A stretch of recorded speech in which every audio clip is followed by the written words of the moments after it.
Hello guys, welcome back. Today we have the Necropolis. We're going to fight our second boss, which is the Hellguards. Plural, because there's more than one. And boy, what a surprise that was for every player who played Doom 2016. For you to be like, oh, there's more? And the game is like, sure, there's more. There's two of them. That was legendary. Okay, so here we start. Reclaim the Crucible. I guess we're gonna have a similar mission in Eternal. Since our sword is also a Crucible. And it's not the same Crucible from Doom 2016. It's also interesting to me if the Crucible has always been like something that belongs to Hell, or if it belonged to the people of Argent. And probably, I would say it would probably have, yeah, it probably belonged to the people of Argent Nur. And I'm saying this because when we will pick up the sword... Is that 2 BFG ammo? Yeah, oh my god, look at the rune. Anyway, yeah, the Crucible, I believe they belong to the people of Argent Nur. Because when we are going to pick it up, we will see the Sentinels, the Night Sentinels. They will salute us, and I guess they will acknowledge the fact that we managed to take back the relic from the hands of Hell. And yeah, I'm guessing that this sword that we're going to take back has been somehow corrupted by Hell. But maybe they cannot use it for themselves, because we haven't seen anyone capable of using a Crucible sword. We are going to have the Marauder in Doom Eternal, which is probably holding some kind of Crucible weapon. You know, he has his energy axe. And again, the only unit from Hell that we have seen so far using a Crucible-like weapon is the Marauder. And again, he must have been a Night Sentinel in his past. There is some lore going on, but I didn't want to spoil myself much, but I already came to that conclusion. So from what I gather online, it is all but confirmed that he used to be a Night Sentinel as well. And then we have seen the Betrayer as well. Again, I don't know how comfortable you guys are with what we know of Doom Eternal lore already, so I don't usually go too much into it. But there is, the Betrayer has been shown already, and he has like a sort of Crucible hammer. Yeah, he has this big badass hammer made out of Argent energy, and that is really cool. So again, Crucible blah blah weapons, they belong to the Night Sentinels, I would say. So that is definitely something that we are somehow taking back. I don't know why we don't use it as a sword.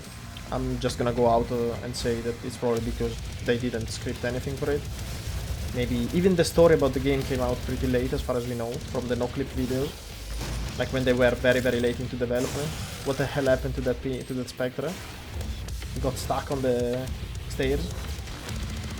I love that animation. Break his jaw. Oh, there, another summoner. Amazing. So yeah, this level is pretty cool, I guess, because it's basically just big arena fights, and those are fun. And also it's quite scenic. This place with the dripping blood from the walls is amazing. I guess I'm gonna probably unlock some secrets, just because. Pick up the yellow skull. Yeah, I'm looking for the classic lever. And this time I actually go and check for the level. Mostly because I don't recall if there is like a mega health over there. And there isn't. I remember there being one, but that's not the case. So yeah, let's just wait a little bit of time. This is where the secret level is, if you didn't know. The House of Pain. Where am I going now?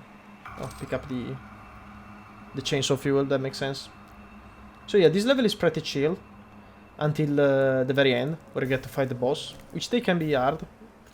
I mean, on Nightmare, the bosses are not necessarily easy.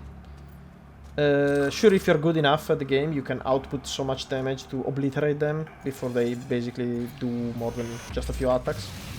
But I'm not that good. You've seen it with the Cyber Demon. It took me some time to kill him, compared to, of course, speedrunners, I would say. And with the Hellguards, it's going to be long enough. The first phase, it's actually quite long. I was a bit scared because I'm not that comfortable with the boss pattern. But I still did a pretty good job with the positioning, at least. I was always in a place where I could manage to dodge his attacks. And I really enjoyed fighting the Elgards. I hope Doom Eternal has more than 3 bosses. So far we kinda know 1 or 2. Possibly the Icon of Sin, possibly the Gladiator, which seems to be a oversized Baron of Hell, with a design that is reminiscent of the classic games, and it looks badass. Then what could possibly be a boss in Doom Eternal? Maybe, of course, the Tyrant the first time we see him, the Marauder, but then again, I guess those are going to become standard units. So yeah, we only know 2 bosses so far. And yeah, again, so far of Doom Eternal we have been shown like 4 levels out of the campaign. The first 3, and not all of it. And then the Mars core, which is somewhere in the middle of the campaign. That's what we've been told. So yeah, there's still more to see, much more. I guess we have seen at least we have seen all the weapon mods, we've seen all the weapons except for the Unmaker and the Crucible, which are the 2 big hitters. I don't know what else. Yeah, we're going to. We have only seen 4 levels out of who knows. They say that Doom Eternal is like twice as long as Doom 2016. And if you think about it, that means like we have what, 13 levels in Doom 2016. So hopefully in Doom Eternal we're going to have around 20 levels. That would be amazing, I believe. That would be absolutely amazing. And who knows? Like it's not every day that you get a single player FPS game that lasts more than 8 hours. Doom 2016 was a bit longer than the usual because you have progression, you have secrets, you have challenges, you have exploration. It's clearly no Call of Duty, for example. So yeah, I'm really looking forward to Doom Eternal. I don't know if on my first playthrough I'm going to unlock all of the secrets, all of the challenges. I guess I'm gonna just try and focus on the gameplay as much as possible. Explore when I want to, do the challenges, at least the masteries for sure, because I want the weapons to be good enough, since I will be playing on Nightmare at the beginning. But yeah, again, I don't think I'm going to for 100% completion. Maybe I will replay the earlier levels, that's for sure, to get some more weapon upgrade points and whatever. I will be definitely looking forward to doing all the Slayer gates available, because those are just that good. I can't wait. Okay, now we are basically approaching the end of the level already. Or actually the second half. We drop down into this place where this huge corpse remains, or actually the skeleton from quite possibly a titan, or quite possibly the biggest titan to ever tread the hell. And look at it, it's so big, it's amazing. Some people die over here by failing this jump. You gotta actually be careful and jump on the platform on the right. It's much closer than trying the full jump. And now we're also going to get the last weapon mod, but not after we pick up, not before we pick up this armor. Don't wanna risk it, don't wanna jinx it. We still have saving throw, but you never know. And there it is, the last weapon mod. Charged burst. I kept it for last. One very good thing about Doom Eternal is that before you're being given any chance to upgrade any other weapon than the combat shotgun, they give you both weapon mods for the combat shotgun. So no matter what, as soon as you start the game, not even half past the beginning of the level, you're going to get both weapon mods for the shotgun. And that's really good, because they want to promote you to use weapon swap, you know? Because there is much more thought being given to the weapon balance in Doom Eternal, and then it goes double for the weapon mod. So they want you to be able to think and swap them on the fly as much as you need to, as you want to, and they will teach you to weapon swap, swap the mod. Sorry, to mod swap. How do you call it? Yeah, and in order to do that, they're going to give you immediately the 2 weapon mods for the combat shotgun. So we will be more incited and excited about doing it. Man, these guys are tough. Okay, now we have quite the difficult hallway. This one is pretty dangerous actually, and you will see also why. Because I kinda forgot, and almost risked. So here we have a Baron Novel at the end of the hallway. Dodging, obliterating, and then we have another one from behind. Again, they're monsters you're fighting alone. You're not pressured at all because you're dealing with them one at a time. Again, another wasted opportunity. Hit these. And let's keep up. Let's do some preemptive rockets. And there is the Mancubus. I'm running low on the ghost cannon ammunition. And that shows I cannot even properly use the stun bomb much. Okay, I killed these two guys. Pick up the weapon mod. Oh, these guys come. If I would have picked up that what's it called? The Praetor Shot token, I would have died. Look how low on health I was. 50 health. That was way too close. I do still have a saving throw, but you don't want to lose it that early. And again, look, what really almost killed me this run was basically the pinkies and the invisible ones at that. And that was just about my mistake because I forgot about them. Look, I destroyed this plasma ball. Boom. That's really good. Here we have a secret pickup by shooting the head of the Icon of Sin thingy on the wall, which is an homage to the last boss of Doom 2 in the classics games. And here we have one last fight before the boss with some Mancubus and I believe at least one Baron Novel. Maybe there's two. Oh, look at that guy, just spawned with no animation basically. I miss. I stun.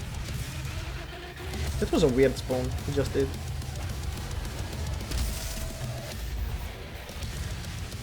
And there you go. Okay. And now we have the last fight. It's actually interesting because look guys, there is the... on the wall, on the door, there is the Slayer mark. So that just goes to reinforce that this place used to belong to Argent Noor. Because as you may know, it has been corrupted and absorbed by Hell. So this used to be a place of power for the Argent Noor people, where they kept the Crucible. But yeah, it fell to Hell. And this world somehow got corrupted as well. And they appointed these guys, these worms inside armors, to protect this world from falling into whoever's hands. Quite possibly the Doomslayer. Okay, let's fight. I had good positioning on this fight, but other than that I didn't really do good damage. And I will also tell you something that I was like, oh yeah, I don't have that, that's a problem. Actually, if you do manage to get the weapon mastery for the super shotgun, you know that you get 2 shots before you have to reload.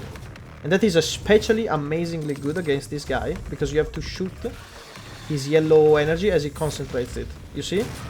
I shot it, but it didn't explode because I haven't dealt enough damage. And if you do have the mastery for the super shotgun, it's so easy. This boss is a pushover. Again, when he has the shield, you cannot damage him, so just wait for him to do the yellow thing, and then you can stun him, if you deal enough damage. Look, I stunned him once and I dealt so much damage. And again. And now I'm not gonna do it because I don't have enough damage. Maybe there is another weapon that you... quite possibly a ghost cannon charged shot, but I don't think I have good timing for that. But anyway, if you leave him long enough, if you let him live long enough, you can see his amazing skills. This one is also pretty good, and it's not that easy to dodge. I guess I got a bit lucky there because he didn't track me properly. And now you have this attack. I mean, this guy is amazing. The boss fights in this game are very well designed. This one is really, really interesting. Even the Spider Cyber Demon is... sorry, the Spider Mastermind is really interesting. They should have given us more boss fights, or longer even, because they are so good. They are so good. And now here comes the twins. And this is where we take out the big gun. Or the BFG 9000 precisely. Yes, yes, welcome. I kept the ammo just for you guys. I hope you enjoyed. Oh yes, that's some damage. You want one more? There you go. beautiful. And look at Vacuum, just how good it is. Especially on bosses. As maybe you don't want to get close, as you're not comfortable with your health, and you can pick up the health drops from so far away. Vacuum is an amazing rune. And it's still in Doom Eternal, but not as a rune. It has a permanent passive upgrade, which is amazing. Really, it's such a well done game. Okay guys, that's it. Let's rip and tear this guy apart. Literally. And that was it for the Necropolis. Now we're going to have our buddies show up, quite possibly for the first time. I wonder how many actually understood that it used to be a sword. I mean, sure, it was right there in Samuel Aiden's office. We could see it on display on a wall. You could see the energy coming out of the hilt to show that it is indeed a sword. But I guess I didn't quite realize. Yeah, I don't think I did at all. So that's on me. Thank you guys for watching. See you next time. Bye bye.